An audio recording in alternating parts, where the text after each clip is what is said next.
ዛሬም እንግዲህ ለየት ያለ ሀሳብ ይዤ ቅርብ ያለው እናንተ ጋር። ስለዚህ በዛሬው ቪዲዮ የምንመለከተው ጁዳይዝም ምንድን ነው? ጁዳይዝም ከሌሎች ሃይማኖቶች የሚለያቸው ነገር ምንድን ነው? በጁዳይዝም ውስጥ ወይም ጁዳይዝም የሚቀበላቸው መጽሐፍቶች ወይም ደግሞ ጁዳይዝም የሚመራባቸው መጽሐፍቶች ምን ምንድን ናቸው የሚሉትን እና በዕብራዊ በእስራኤል እና በአይሁዳዊ መካከል ያለው ልዩነት ምንድን ነው ወይስ ተመሳሳይ ናቸው የሚሉ እና የመሳሰሉ ሀሳቦችን በዚህ በዛሬው ቪዲዮ የምንመለከትና የምናይ ይሆናል ማለት ነው። ስለዚህ ቪዲዮአችንን እስከ መጨረሻው ስትመለከቱ ቤዚካሊ ስለ ጁዳይዝም ያላችሁ አመለካከት እንግዲህ ምን ያክል ወይም የተጣመመ ወይም ደግሞ ምን ያክል ትክክለኛ አረዳድ እንደነበራችሁ እንግዲህ በዚህ ቪዲዮ ላይ መገንዘብ የምትችሉበት ይሆናል ማለት ነው። ስለዚህ ቪዲዮውን እስከ መጨረሻው እንድትከታተሉ እየጋበዝኩኝ ወደ መጀመሪያው ነገር እገባለሁ ማለት ነው። እንግዲህ ስለ ጁዳይዝም ሲነሳ ወይም ደግሞ ስለ አይሁዳዊነት ሲነሳ ብዙ ጊዜ እንደ ሌሎች እምነቶች በዚህ እመን በዚህ አትመን የሚል ወይም ደግሞ ይሄን እመን ይሄን ተከተል የሚል አይነት ትምህርት ያለው የሚመስላቸው ብዙዎች ናቸው እና ብዙ ጊዜ ጁዳይዝም በሚገርም ሁኔታ የትኛውም በኦሪታችን ወይም ደግሞ በቶራ ክፍል ውስጥ ስትገቡ እንደዚህ ይመን የሚል እንትንም ራሱ የለውም። ቶራችን የሚለው እንደዚህ አድርግ እንደዚህ አታድርግ ነው የሚያስቀምጠው ማለት ነው። ስለዚህ ቤዚካሊ ጁዳይዝም የተመሰረተው ነው በዚህ የሚያደርገው በእውቀትና በማወቅ ላይ ነው፣ ነገሮችን በመረዳት ላይ ነው። ከዛ በኋላ ነገሮችን ካወቅና ከተረዳ በኋላ ለአምላክ የመታዘዝ የመገዛት ሁኔታ ላይ ነው። እንግዲህ ብዙ ጊዜ ስለ ቅድስና ሲነሳ ለምሳሌ ምንኩስና እናንተ ያላችሁ ራስን ገልሎ የሆነ ቦታ አድርጎ በቃ ራስን ከማህበራዊ ህይወቶች አስወጥተህ የሆነ ቦታ ተቆራምተህ ምናምን አይነት ነገሮች በጁዳይዝም ውስጥ የሉም። በጁዳይዝም ውስጥ ያለው ምንድን ነው? በእያንዳንዱ ላይፍ ውስጥ በጋብቻ ውስጥ፣ በንግድ ውስጥ፣ በእንቅስቃሴዎች ውስጥ፣ በአለባበሶች ውስጥ፣ በአመጋገቦች ውስጥ በአምላክ ህግና ስርዓቶች መሰረት መመራት ነው። ስለዚህ ቤዚካሊ ጁዳይዝም ወይም ደግሞ አይሁዳዊነት ቤዝ የሚያደርገው በህጎች ላይ ነው። ስለዚህ ይሄን አድርግ ይሄን አታደርግ በሚሉ መሰረታዊ ህጎች ላይ ነው በብዛት እንትን የሚለው ማለት ነው። ስለዚህ ቤዚካሊ ጁዳይዝም ከሌሎች እምነቶች የሚለየው ማህበራዊ ህይወት ነው። በቀጥታ ከአምላክ ጋር በሲናይ ምድረ በዳ የተደረገ ቃል ኪዳን ነው። በእስራኤል ህዝብና በአምላክ መካከል የተደረገ ቃል ኪዳን ነው። ያ ቃል ኪዳኑ ደግሞ ለአምላክ ባስቀመጣቸው ህጎች በመገዛት ላይ ቤዝ ያደረገ ጉዳይ ነው ማለት ነው። እንዳልኳቸው እንግዲህ ስለ ዕብራዊ፣ ስለ እስራኤል እና ስለ አይሁዳ ወይም ደግሞ ስለ ይሁዲ ስለሚሉት ነገሮች እንግዲህ ብዙ ጊዜ ሰዎች ይምታታሉ እና የተለያዩ አይነት ትምህርቶችን ሲያስተምሩ እመለከታለሁ። ቤዚካሊ ዕብራዊ ወይም ኢቭሪ ማለት ምን ማለት ነው የሚለውን ነገር ለመመልከት ስንጥር እንግዲህ በዘፍጥረት ምዕራፍ 14 ቁጥር 13 ላይ እንግዲህ አብርሃም ዕብራዊ ወይም ደግሞ ኢቭሪ የሚለው ቃል ተሰጥቶት እንመለከታለን እና ይሄ ኢቭሪ ወይም ደግሞ ዕብራዊ የሚለው የመጣበት ስርወ ቃሉ ምንድነው? ኤቬር ወይም ደግሞ ኤቬር ከሚል ስር ነው ማለት ነው። ይሄ ማለት ምንድነው? ከዛ ማዶ ወይም ደግሞ ከዛ የሆነ ነገር ተሻግሮ መቆም ወይም ደግሞ ከዛ ተሻግሮ በሌላኛው ሳይድ ወይም በሌላኛው አቅጣጫ መቆም ማለት ነው። ስለዚህ ይሄ ኢቭሪ ወይም ደግሞ ዕብራዊ የሚለው ቃል ምን ማለት እንደሆነ በሚድራሽ በቤሬሽት ራባ 42:8 ላይ ሲያብራራ ምን ይላል? ሌሎች አህዛቦች ወይም ደግሞ ሌሎች ህዝቦች ከጣዖት አምልኮ ወገን ሲቆሙ አብርሃም ኢቭሪ ተብሎ የተገለጸው እሱ ደግሞ በአምላክ ወገን ለብቻው መቆሙን ለማሳየት እንደገባ በሚድራሽ ቤሬሽት ራባ 42:8 ላይ በስፋት እዛ ላይ አስቀምጦ እናገኘዋለን ማለት ነው። ስለዚህ ኢቭሪ ማለት ወይም ደግሞ ይሄ ኢቭሪ የሚለው ከጣዖት አምልኮ በተቃራኒ ሳይድ መቆም ማለት ነው። ስለዚህ ከሱ ተሻግሮ ወይም ከሱ በተቃራኒ በሆነ መንገድ መቆም ማለት ነው። ስለዚህ ኢቭሪ የሚለው ቃል ይሄን ነው የሚያሳየን ማለት ነው። ሌላኛውን እንግዲህ እስራኤል የሚባለው ነው። እንግዲህ ከአብርሃም ወይም ደግሞ ኢብራሂም ሃይብሪ እንግዲህ ከአምላክ ወገን እንደቆመ አይተናል። ከዛ በኋላ የሱ ይስሐቅ አለ፣ ከዛ ያዕቆብ አለ። ስለዚህ ያ ከጣዖት አምልኮ በተቃራኒ መቆሙ በይስሐቅ በኩል አድርጎ ወደ ያዕቆብ ነው የሚመጣው እና ያዕቆብ ደግሞ በዘፍጥረት ምዕራፍ 32 ቁጥር 28 ላይ ከመላእክቱ ጋር ወይም ደግሞ ከኤሎሂም ጋር ትግል አድርጎ እንዳሸነፈ ይናገራል። ስለዚህ በዛ ምክንያት የተሰጠው ስም ነው እንግዲህ እስራኤል የሚለው ማለት ነው። ስለዚህ ቤዚካሊ ይሄ እስራኤልም በዚህኛው በተቃራኒ ሳይድ ወይም ደግሞ ከጣዖት አምልኮ በተቃራኒ ሳይድ የቆመ ስለሆነ ይሄ ኢቭሪ የሚለውም ስም ራሱ በቀጥታ ወይም ደግሞ ከጣዖት አምልኮ በተቃራኒ የቆመ የሚለውም ስም በቀጥታ ለእስራኤልም ይሆናል ማለት ነው። ሌላኛው እንግዲህ ይሁዲ ወይም ደግሞ ይሁዳ የሚለውን ቃል ስንመለከት ቤዚካሊ ይሁዳ የሚለው ወይም ደግሞ ይሁዲ የሚለው ሾረሻቸው ወይም ደግሞ የመጡበት ሩት ወርዱ ሆዳ ማለት ነው። ሆዳ ማለት ደግሞ ማመስገን፣ መገዛት ወይም ደግሞ አክኖሎጅ ማድረግ ማለት ነው።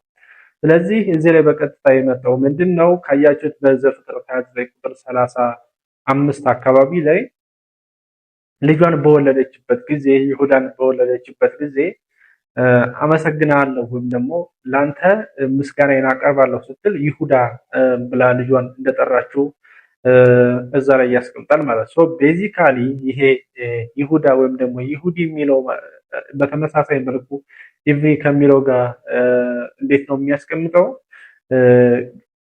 ለአንድ አምላክ መገዛት፣ እውቅና መስጠት የሚለውን ነገር በቀጥታ ያመለክታል።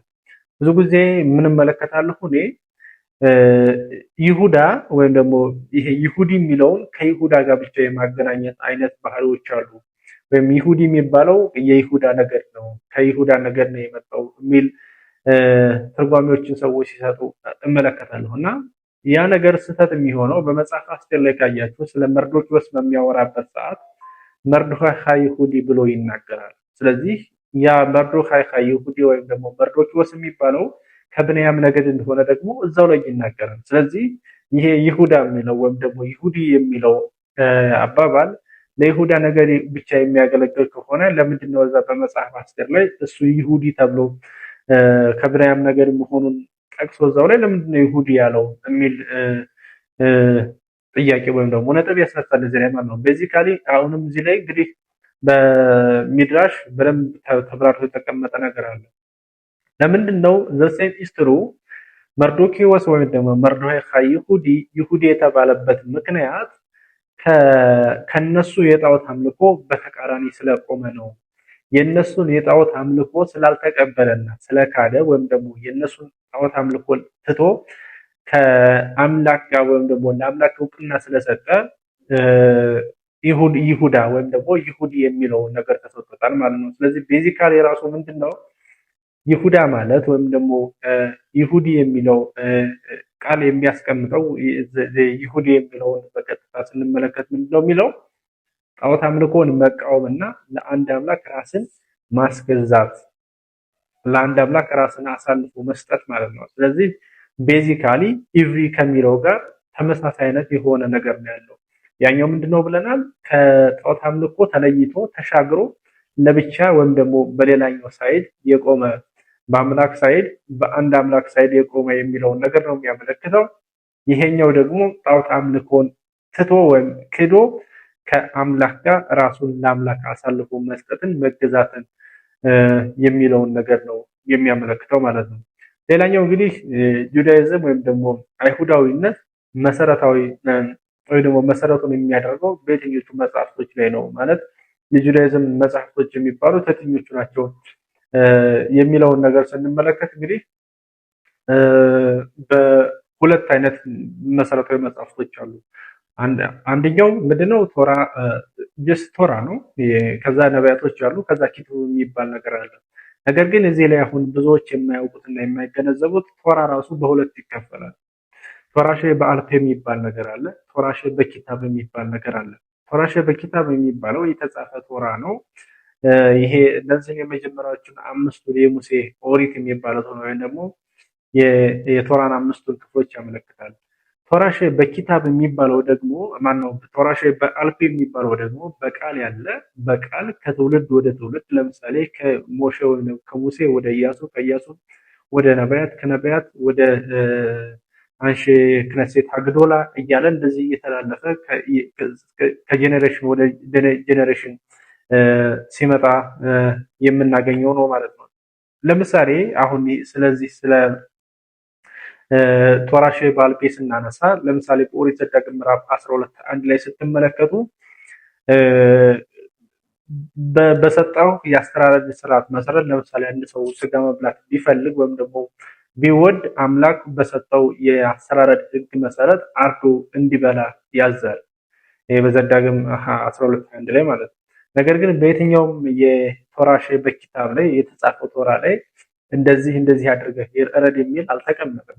ስለዚህ ቤዚካሊ ይሄ የሚያወራው የትኛው ላይ ነው ማለት ነው? ይሄ የተቀመጠው ቶራሼ በአልፔ ወይም ደግሞ በቃል የሚባለው ላይ ነው። ለምሳሌ ሌላ ባነሳላችሁ ሰንበትን አክብር፣ ሰንበትን ቀድሰው ይላል። አዎ እንዴት ነው ሰንበትን የማከብረው? ሰንበትን እንዴት ነው የምቀድሰው?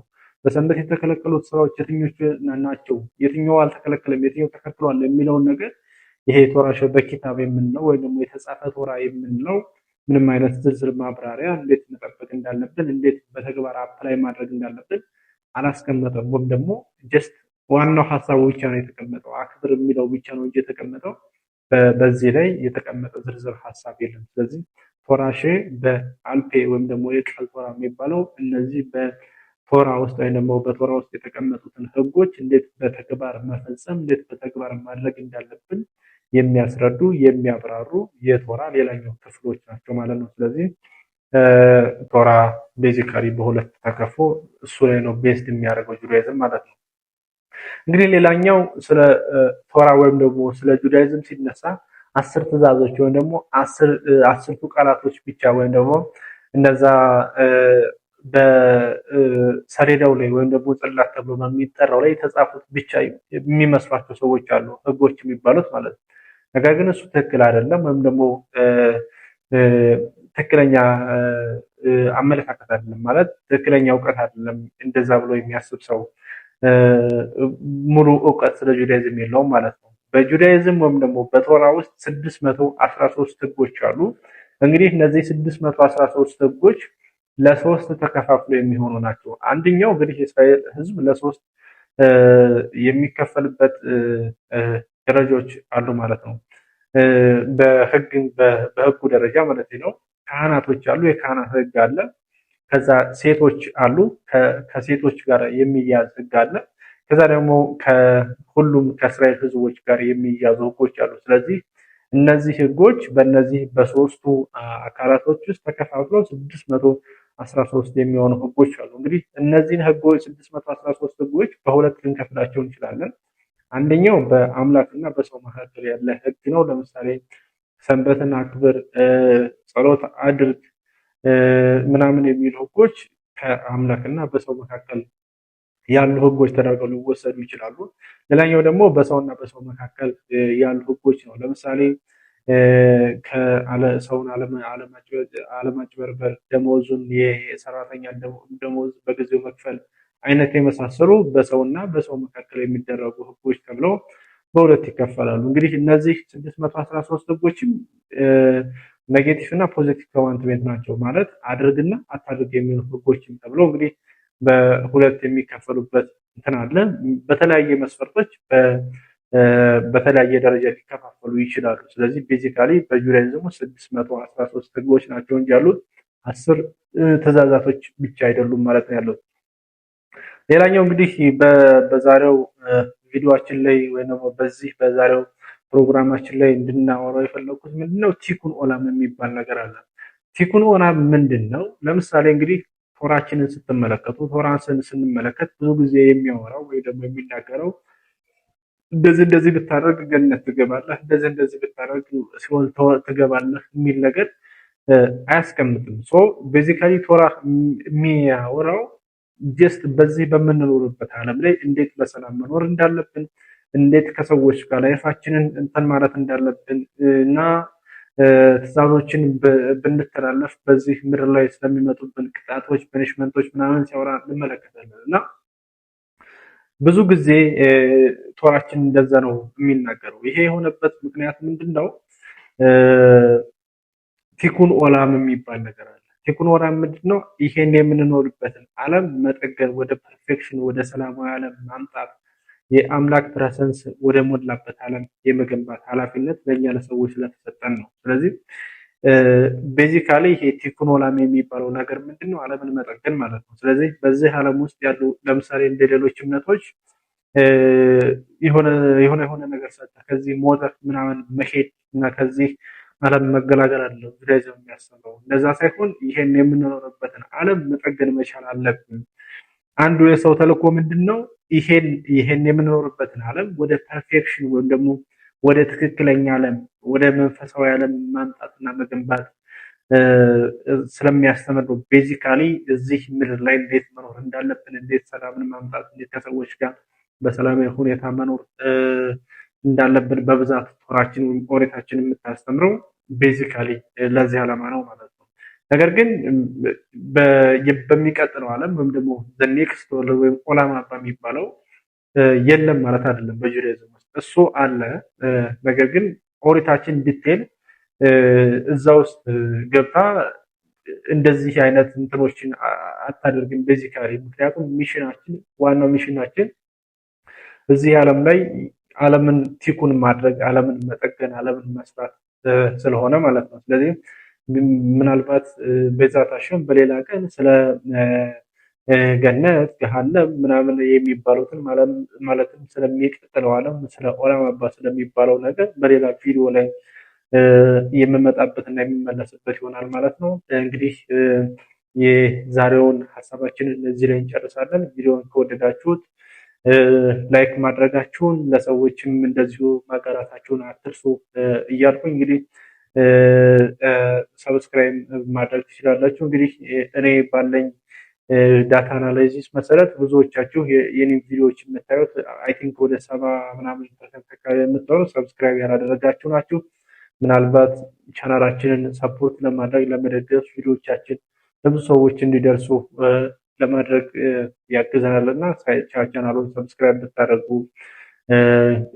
እንደዚሁም ከወደዳችሁ ላይክ ብታደርጉ እንግዲህ በትህትና እየጠየቅን የዛሬው ሀሳቤን እዚህ ላይ ጨርሳለሁ ማለት ነው። ሀሳብ፣ አስተያየት፣ ጥያቄዎች ካላችሁ እንደተለመደው ኮሜንት ሴክሽኑ ለእናንተ ክፍት ነው። አስተያየት መስጠት ትችላላችሁ፣ ጥያቄዎችን መጻፍ ትችላላችሁ። እንግዲህ እኔ በቪዲዮ የሚመለስበት ይሆናል ማለት ነው። ስለዚህ የዛሬውን ሀሳብ እዚህ ላይ አጠናቅቃለሁ፣ ጨርሳለሁ። መልካም ጊዜ፣ መልካም ቀን። ጉድባይ